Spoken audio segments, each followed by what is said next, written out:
来关心国际消息，南韩的总统尹锡悦去年是雄雄宣布戒严，引起社会混乱。昨首尔中央的地方法院就头一届开庭，审理尹锡悦所牵涉的叛乱罪。另外，韩国宪法决定2、5卖举行上尾一场单核案的辩论。这尹锡悦是爱落台，也是会当恢复职位，3月中就结果。 南韩首尔中央地方法院第2早头一届开庭审理总统尹锡悦，伫去年12月初3暗时发布紧急戒严令，造成混乱，所牵连的叛乱罪。尹锡悦规场拢无发言，伊的辩护律师以调查无合法为理由，提请法庭宣布叛乱罪诉讼无效。这届开庭13分钟就结束，原来法院也会搁再审理，敢要取消拘留尹锡悦。 청구에 대한 신문은 충실히 임할 것이고 법문상으로나 법리적으로 봐도 너무나 명백합니다.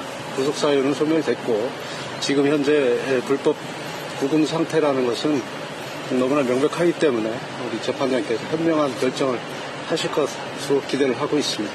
南韩宪法法庭也伫同一天决定，会伫2、5下晡2点举行尹锡悦单核案的上尾辩论庭，听双方的最后的意见陈述。 尹锡悦甲国会拢无提出异议，宪法法庭到目前为止已经举行10届的庭审辩论。根据韩联社的报道，若准无其他的变数，一般的辩论对终结到宣判，大约需要开2礼拜的时间，所以法院可能伫3月11左右宣判。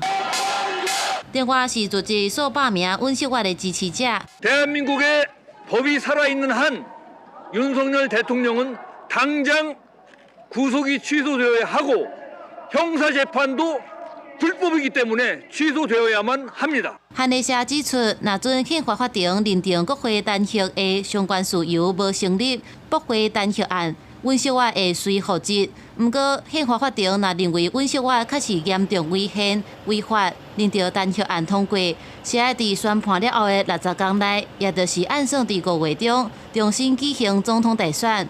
公司新闻新罗培编译。